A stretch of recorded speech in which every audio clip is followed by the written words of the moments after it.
And then obviously taking a look obviously at the very, it's not interesting because it has been in motion, the particular conversation. You guys join us in studio specifically. Miriam, on your side, you are a Yango Namibia partner. Yes. Germanus, on your side, you are a Yango driver. Yes. And the both of you are here to help us to help dissect some of the particular issues that have been going on with regards to the compliance of Yango in Namibia. Yeah. Now, as much of us, the rest of the country have heard of or are aware, the Minister of Works and Transport gave the e-hailing sector, which is Yango, in which Yango operates 56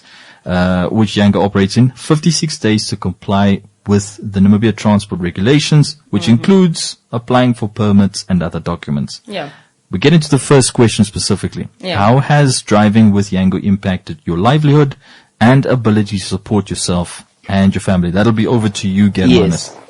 Yes. Driving has been an amazing opportunity for myself and for all the other drivers that are out there on the roads even now, in the sense that it helps us to contribute to the economy by helping us to become productive. Rather than being at home, at least you can go out there, contribute to people having to move up and down, going to work, going back home, whatever they need.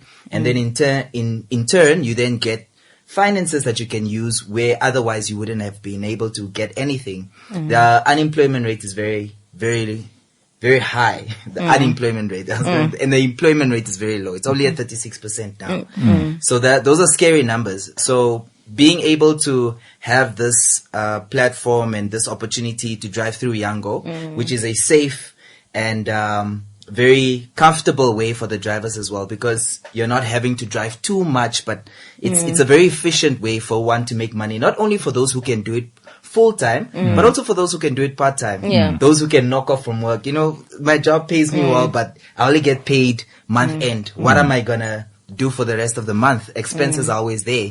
So even people who have good paying jobs, we find them also driving Yango. Now imagine the ones who are not getting a good salary. So Yango is very, very important. Yeah. And this obviously lends into the next particular talking point. Over to you for this one, Miriam. Yeah. As a Yango partner, what measures are you putting in place to ensure compliance with Namibia's transport regulations and its licensing requirements? And how has Yango assisted you on this particular process? All right. So compliance for us remains priority, and that's why we have been engaging with the stakeholders. Even at the ministry, when the minister had the session, we were also privileged to be there. Yango ensures that we are involved, we are informed, and that we know what to do. So as a partner myself, what we do is we ensure that all our drivers know what it means to be compliant. So we are sharing the information on our WhatsApp groups. We are sending messages from Fleet Room. And we have also gotten people in our parks to assist particularly or focusing on compliance. Yeah. So we are extending our hand also to our drivers to say, listen, if you have your documents and you are not finding time to go to Road Authority, we can assist you to even go there. And Yango in itself has spent about 1.2 million. In the month of May, they were literally saying, if you have your documents, all the required documents, we are willing to pay the 850 plus the 200 for the permits. That was what Yango did. So, and I'm so grateful for that, because those who were ready got to get their permits. And I know they are still doing it until this Sunday. But after that, each one has to pay for themselves. Yeah, but they had to obviously do this because if we have 52 days and after those 52 days, the ministry says we are cutting off, lives will be affected. As partners, our incomes obviously will be affected. Drivers' incomes will be affected. And just the users of the Yango Pro app, the Yango app, those that use the services will also be affected. Because guys, 10 years ago, if you live in Rocky Crest, for you to get a taxi, you must wake up at 5 o'clock, wait 3 hours and pray a taxi drives through the location. But now you can wake up at whatever time, log into the app and request. Yeah. Which has obviously been easy as well. And obviously still highlighting into the taxi realm of things, even the discussion obviously of if the taxi says yes for your destination.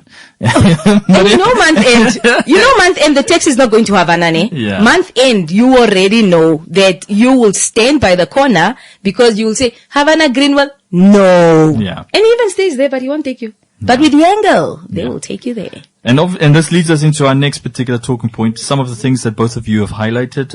What are some of the biggest challenges that the drivers face in the e-hailing industry, and how do you navigate them, specifically to you, Germanus?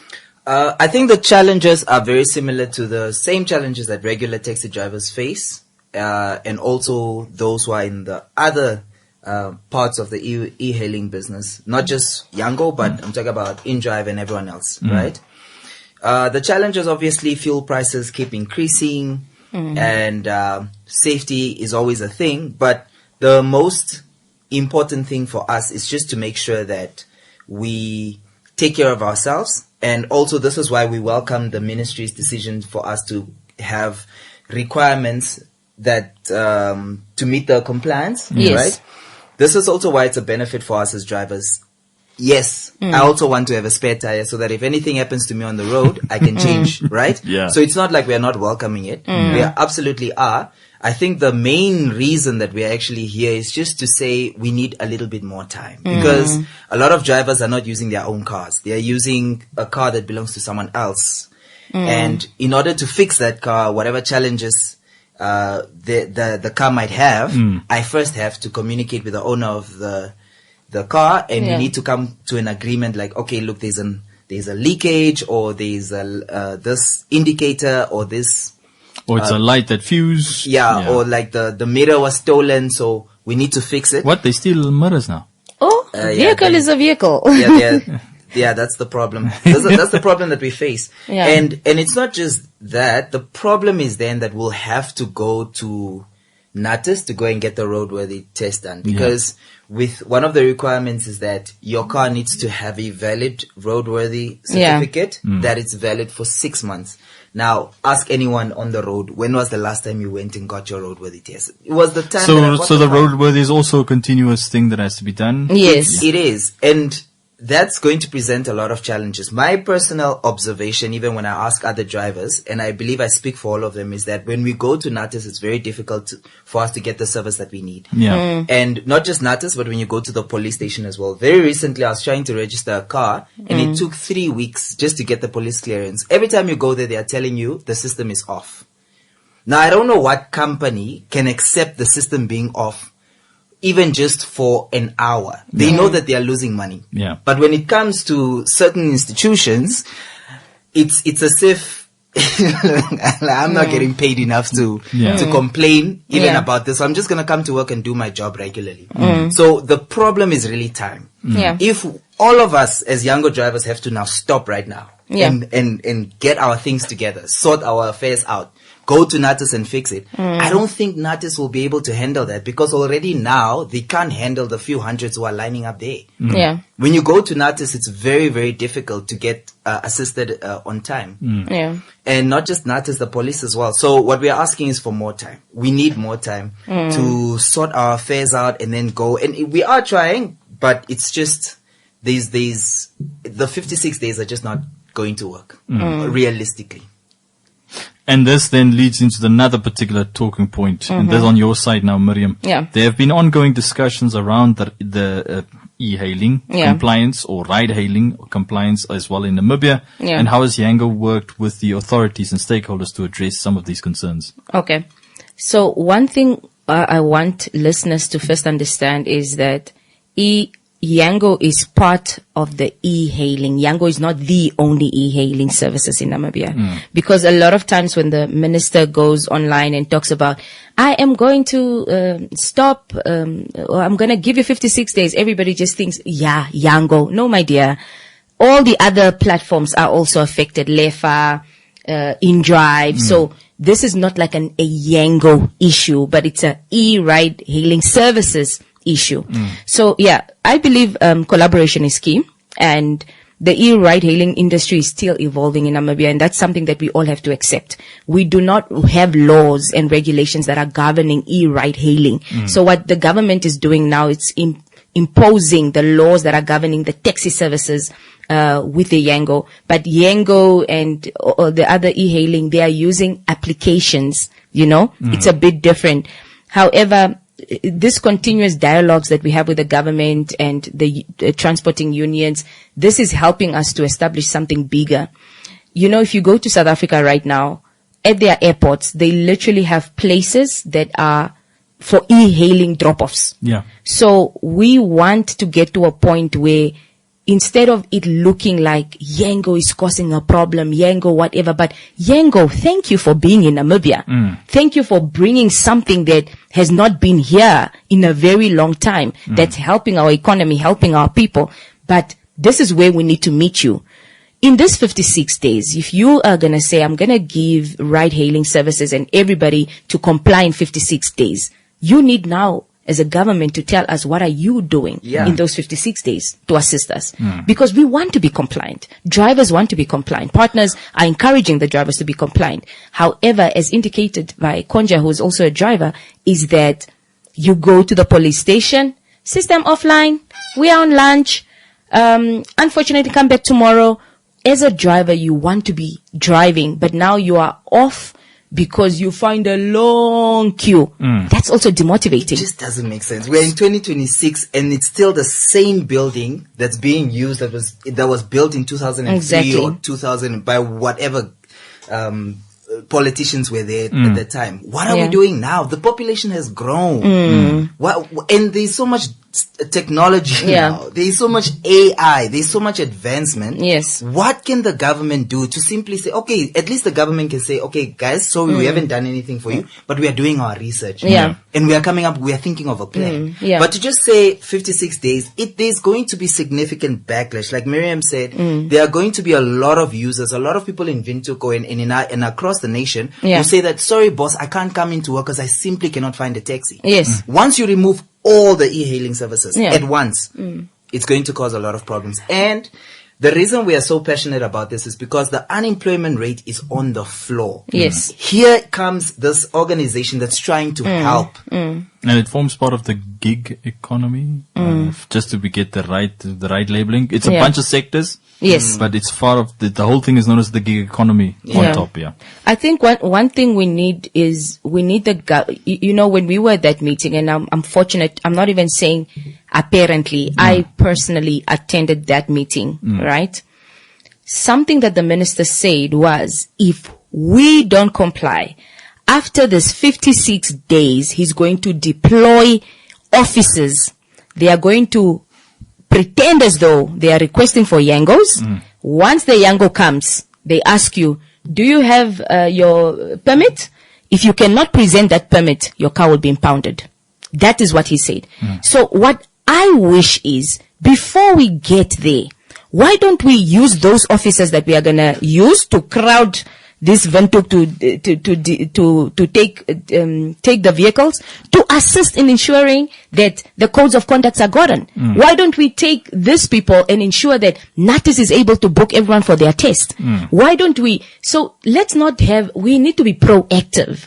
Like even in our punishment. Yes, we have spoken, we are speaking, we are engaging with Yango, and I understand the minister, and I'm with him because he has been talking to Yango, but we are not doing anything. Supposedly, because we also don't really have the evidence that we are doing something, because now the one that applied for the permit, it sits there for 3 months, right? So you also don't have proof that you applied for that. Help us, instead of the permit taking 6 months for approval, let it take 3 weeks. Let it take 3 weeks, Mr. Minister. Help us let's meet halfway. So don't just beat us, but help us to bring this innovation in the country. Ride-hailing services are great. There are so many parents who are able to focus on work because the kids can take Yango from school. Yes. So many parents, so many people that can travel. It's been transformative. Yes. You can pay for someone's Yango. Yeah. Someone who's in another location. You're at home. Yes. And someone can call you, look, I'm stuck. Okay, it's fine. I'll send a Yango your way. And you don't even have to worry about it. They'll deduct from the bank if you don't even have taxi Absolutely. money on you. It's so safe. If you get into a Yango now, you can sleep, you'll wake up in front of your gate. Why are we not? We should be happy about this. Rather than us going back to an era where we only had taxis, and crime was increasing because of that. Remember how a lot of the times every day you'd find a picture of a taxi. Yes. Guys, please help us find this taxi. Taxi number what, taxi number what, because they robbed my sister or something like that.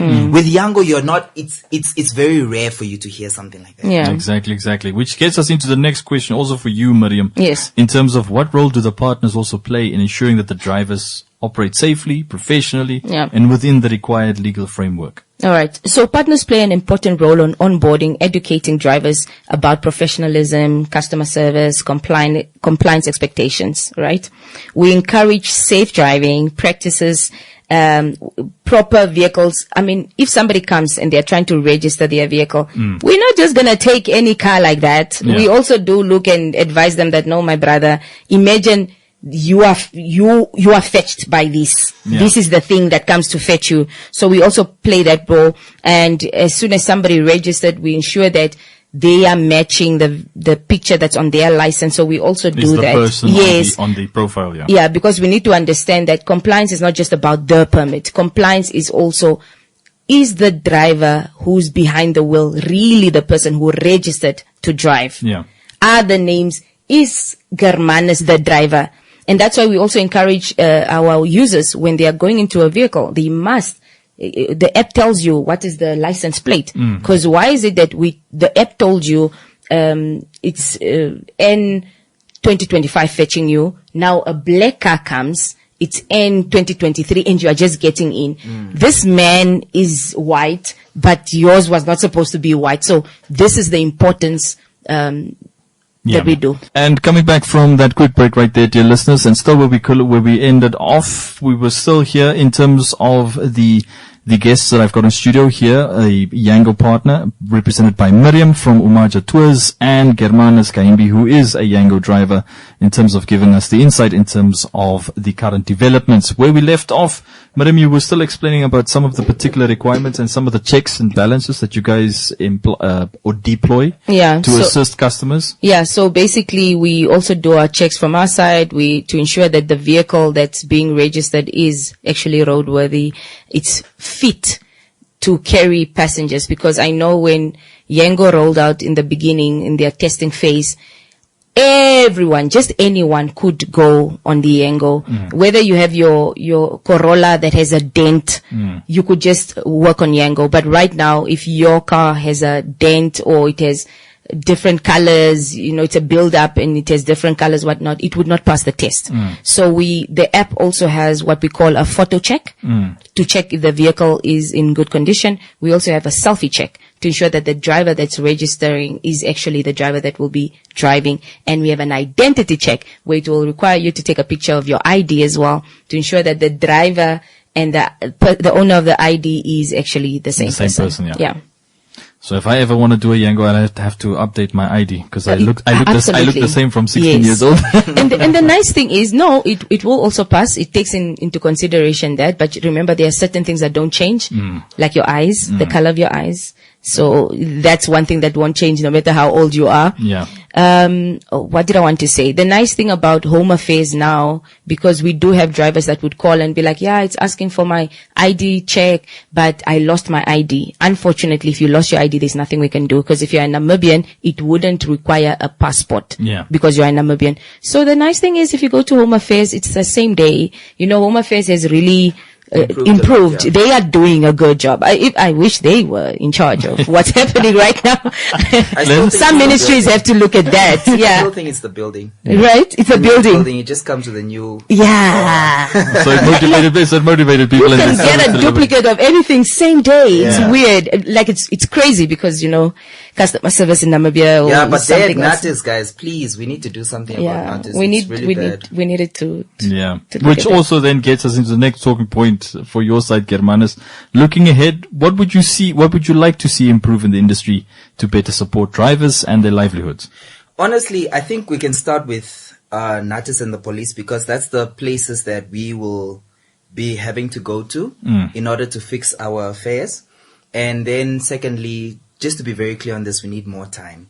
56 days are not enough. They really are not. Not only that they are not enough for whoever needs to fix their car. Maybe there's like we mentioned examples, a mirror stolen, or there's now a scratch because you know. Yeah. First things first, we need more time. And then secondly, we need to improve the services at NATIS and also the police. Code of conduct, we need it to be much faster. I applied for one recently and it's taking a whole month. Is it no longer the 3 months? I thought it was still the 3 months period. Even worse. It was even worse, but now it's taking a month. I just don't understand why things have to take so long. And we're not even a lot in this country, hey? We're not a lot. Imagine if our population even doubled. Like, are we going to be able to handle it? Yeah. It really does not make sense to me. And in between, they also check for gun licenses, and the guy's going to study outdoor, outside of Namibia. Yes. To apply for the same thing as well. Exactly. Yeah. This is why we say, this is why it's called 3 business days. Traditionally, it's 3 business days because nothing should take longer than that. Yeah. Everyone needs to get on with their life. But now, if you're a younger driver and you just want to go get a code of conduct, you have to wait a whole month before you can work again. Oh, now I need a police clearance 3 weeks before you can work again. Now, and then so the that's whole week, basically 2 months. It's just too much. Yeah. It doesn't make sense. Yeah. And then this gets us into the last particular question. As we conclude, guys, what final message would you guys like to share with the public and also decision makers regarding the impact of ride hailing on drivers' livelihoods? This is both for each one for you guys in terms of just for us to conclude. Okay. I think one thing that needs to be clear is that we as partners, I speak for myself and all the younger partners because we are quite a lot. I'm not the only younger partner. We fully acknowledge the importance of compliance and respect the role of the government and its regulators. That's number one. And at the same time, we just want the compliance process to be a bit faster because right now it's really, really slow. Secondly, we have this temporary permit that is 850 per month. That's a lot. Maybe we need to look into that amount because again, 850 per month, you still have to fuel the vehicle, have to do vehicle maintenance. I mean, if your car is consistently driving, it means your tires are not going to last you. And you know, right now, I hope City of Windhoek is also listening because the potholes, my friends, they are not getting any better. They are surprise potholes now. Yeah. You know, we used to know where they are. There's one here now. I saw that humongous one. That's not a pothole. That's a sinkhole. That's a cavity. A dam. That's a whole cavity. Is it not a dam? It's a dam. It's literally a dam. You can fish in there. So yeah, I really want us to look into all of this. So our plea is for the Honorable Minister and the relevant authorities to continue working collaboratively with this industry to welcome innovation, to welcome this great services that we are providing or that we are all getting, and while ensuring that our livelihoods are not affected. 56 days looks good on paper, but practically it can harm us. It can harm a lot of people. All of us, in fact. So yeah, thank you so much. And on your side, Germanus? I would say on my side, it's not just that it's a form of transport, or it's me transporting people. But I would say really in Namibia, it has become a source of survival for many people. There's a lot of younger drivers that are currently displaced who don't have cars that they can use. And we really depend on, we depend on this as a source of finance, but also just for dignity, because a lot of people, instead of going to rob, instead of going to steal, they are trying to find honest ways of making a living, honest ways to feed their families and create opportunities for themselves. So we really would like to just ask for more support, and how that support is actually going to look like. We would like to see it as well. And constructive engagement, not only with us drivers from Yango, but also drivers who use other e-hailing services as well. Let's also hear what they have to say. But I definitely feel like I speak for all the drivers when I say that we welcome the regulations, but we just need your help. Yeah. Because it's the time that we have is not enough, and the services that are being given out are not efficient enough for us. Yeah. Yeah.